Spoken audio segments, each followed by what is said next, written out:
Today's show is brought to you by Mrs. Six Spoonstaff Stories. The latest episode just came out, and if you like the sound of a dark fantasy comedy animation voiced by yours truly, then it's just the thing for you. Check it out. So often, when creation, evolution, and time are discussed, everyone rolls their eyes, because some creationist is going to make some completely unsubstantiated claim about reality, and probably follow it up with a smug, self-assured look, or some spiel about how they are right because of their subjective interpretation of a really old book. Well, not everyone. I personally live for this kind of nonsense. It sustains me. the topic of dinosaurs arises. Oh yeah, dinosaurs, mother flipper! And here's the thing I never understood. Why are dinosaurs considered a childish topic? At least by a lot of people. I know that sciences think that they are cool, and that's because science is cooler than you. But it's always just been a little bit weird to me. It makes sense that kids would like them, because they're so cool. But surely that coolness should continue into adulthood. Nothing else that isn't a thing explicitly designed for kids does this. At least that I can think of. Grow up, grown-ups. If it could kick your ass, it gets to be mature.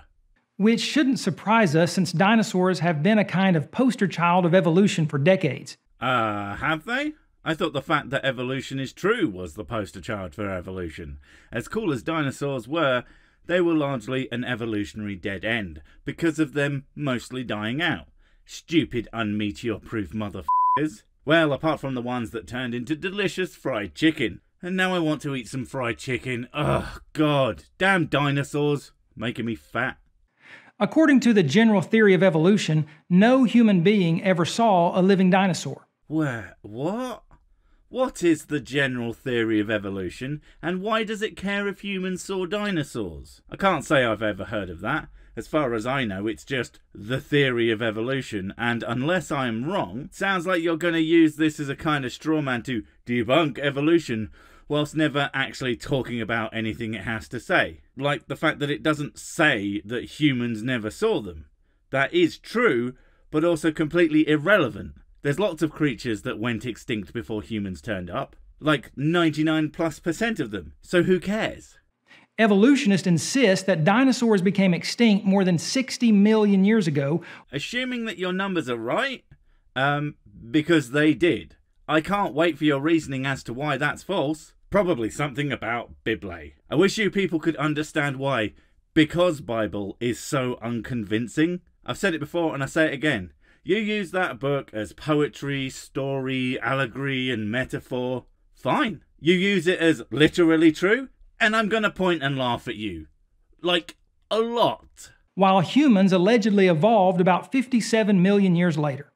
Again, also true. But I'm sure you'll just have a big old pile of proof that shows the Christy Bob humans riding around on Diny Boys, terrorizing the local heathens into believing in Jeebus. Because Jeebus is there, riding the biggest, meanest dino fella, gobbling up sinners everywhere. Ah, Deuteronomy.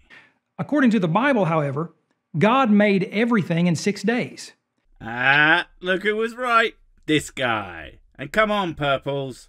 What are you gonna believe? Countless piles and piles and piles and piles of heavily documented, well-researched and understood information, along with more endless piles and piles and piles of physical evidence that only increases all the time, or my book that says that it is right about itself. I think we all know which is the stronger evidence, thank you very much.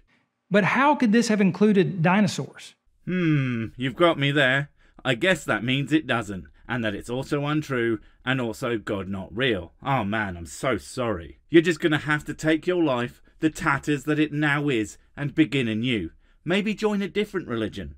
I have one that sounds great. It involves feeding me copious amounts of whiskey. I think everyone should join. But then I would. The Bible doesn't even mention dinosaurs, does it? No, it doesn't. And if you think it does, you are full of so much shit that I am surprised it isn't spewing forth out of every possible orifice on your now rather stinky and messy body. But he's totally gonna, isn't he? And yet, no poop spring. He must have some kind of sophisticated draining system going on. And even if it did, how could mere humans have ever lived with such creatures? All these questions and more incredibly poorly answered by the phrase, "but book though." Admittedly, a person will not find the word dinosaur in most English translations of the Bible. Well, I wouldn't expect them to. Things can have other names, obviously. But there also aren't descriptions of the plethora of different dinosaur types, or the various associated critters from those times. In fact, strangely enough, 95% of everything found in the Bible were animals native to a relatively small area of the globe, and maybe a couple from further afield, but not much else. Almost like the authors of the books didn't know much about the planet beyond the immediate area. Which is really, really weird for an all-powerful God person who was defo the influence. Strange that, right? But we must keep in mind that the Bible is not a taxonomic book. Its main purpose is to tell us about God and his scheme of redemption, not to list every animal God created. But isn't it really odd that it doesn't even mention the great big lizard boy roaming the land and snacking on children? There are no stories of God prophets using their God magic to protect the local crops from a herd of unbelievably huge herbivores. And not one mention of the time Moses told a Tyrannosaurus Rex to go f himself. And yet again, there's plenty of mention of asses and goats and sheep and wolves and snakes, etc. Again, all stuff they would find relatively nearby. Strange, strange, strange.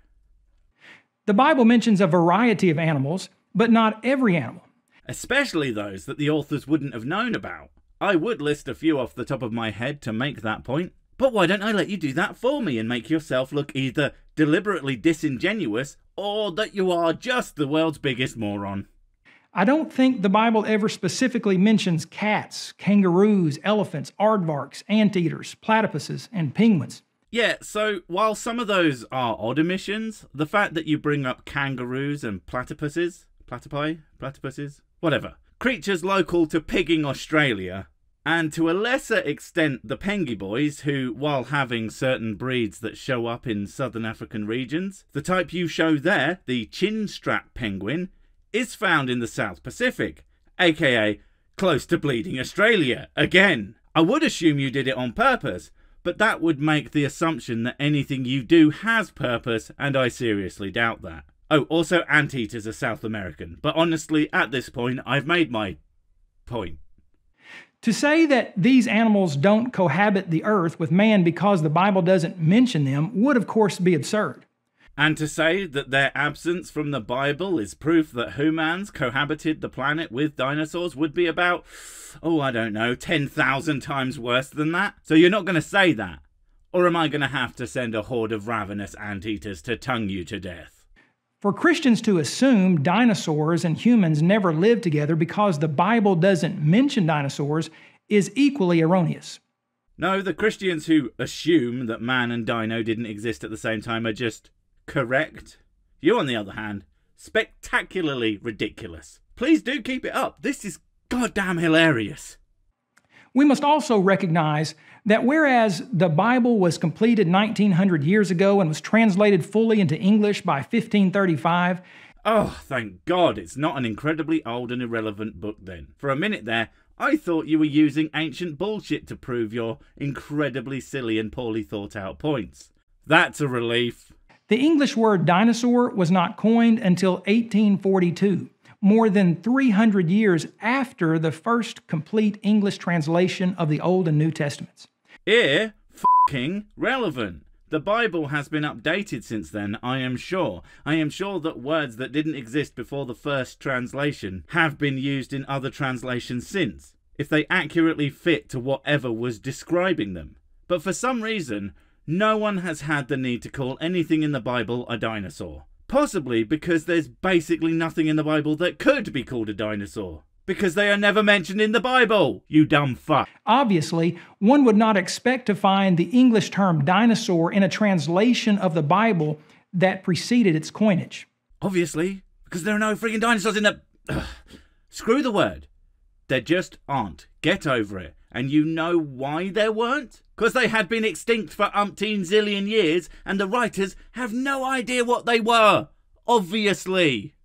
What's more, Though most modern English Bible translators have elected to omit the term dinosaur, such exclusion doesn't necessarily mean that the Bible writers refrain from mentioning dinosaurs or dinosaur-like creatures. And yet that's exactly what they did. Weird. And even if there were a descriptor of, say, a dragon or some shiz, these were so uncommon when dinosaurs would have been pigging everywhere that it's frankly bizarre that no one bothers to mention the extremely pesky creatures that they would have been. It's like not mentioning cats is a bit odd, but not mentioning the house-sized monster is just completely unfathomable.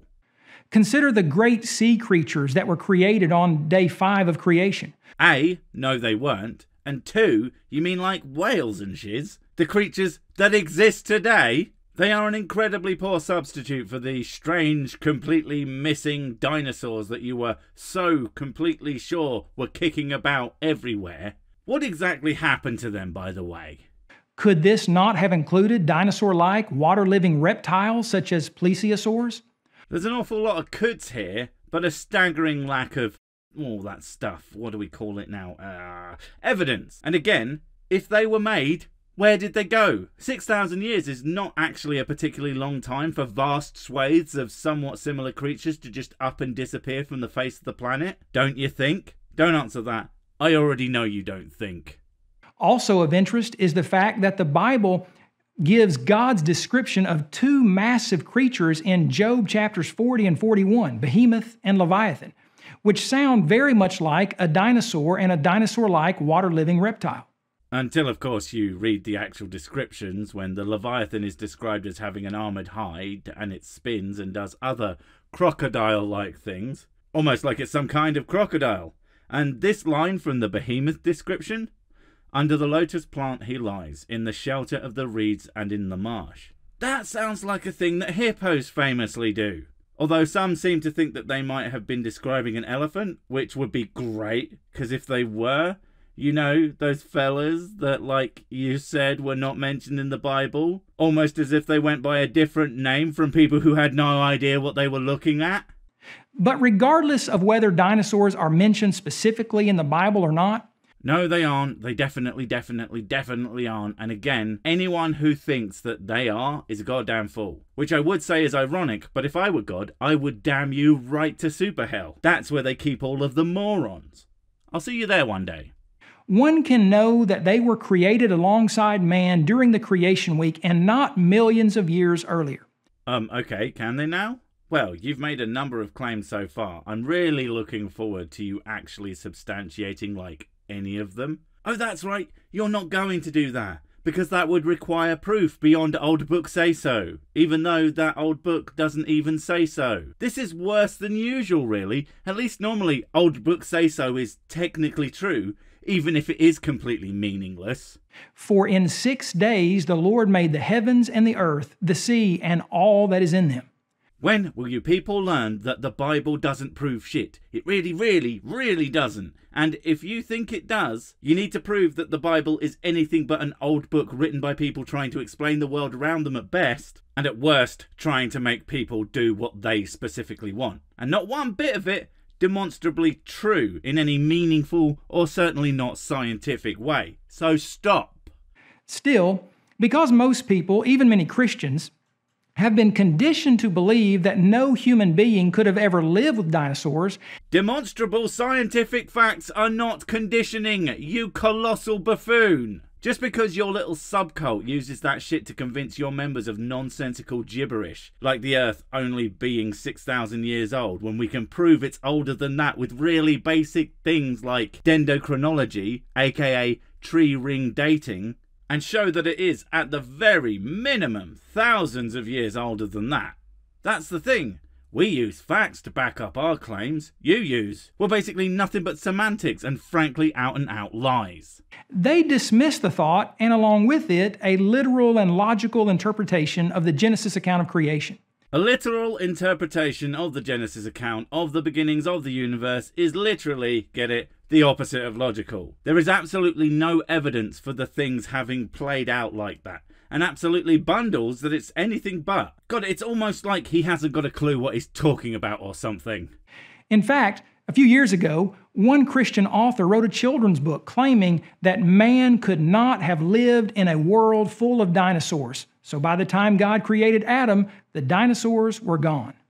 He later wrote that it is ludicrous to suggest that man cohabited with the dinosaurs. Well, while I disagree with his Adam and Eve shit, I absolutely think he's spot on there. I'd buy him a beer, but, well, I wouldn't want them to shake my hand or touch me in any way. They am still the filthy humans. Anyway, what's your point about this book? Many people seem to think that dinosaurs would have killed all of the humans by biting them in half with their supersized teeth, or by hunting them down and cutting them open with their 5-inch long sickle-like claws. Oh right, of course, you don't have one. And no, because in all likelihood, had the Dino Boys remained, then human-like creatures in all likelihood would never have evolved at all. Humans and dinosaurs simply will never be a thing. Maybe something else would have evolved in our place, so to speak, perhaps even more related to dinosaurs, but this proposed world would be nothing like the one we know today, or even thousands of years ago. People think that the large plant eaters would have crushed humans with their massive feet and smashed them with their huge tails.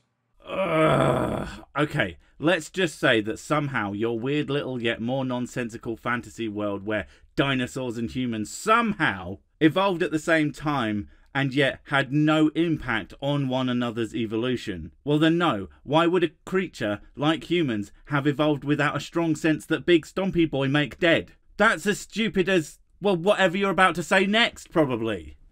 Truly, some dinosaurs, such as Apatosaurus and Brachiosaurus, were extremely large. Others were smaller but with sharp teeth and long claws. People generally think of these animals as being ferocious and virtually invincible. So just how is it that creationists can reasonably believe that humans could have survived on this earth alongside dinosaurs in the distant past? I don't know, but I have a funny feeling it's going to make as much sense as me not drinking whiskey whilst making these videos. Excuse me, the only drinking problem I have is when I don't have a drink. Thank you very much. The truth is, humans have always lived on Earth with amazing, incredible creatures, and we still do. Do you ever stop to consider what kind of mighty animals we currently live with on Earth? Elephants, for example, are the largest land-living animals in the world. You just debunked yourself.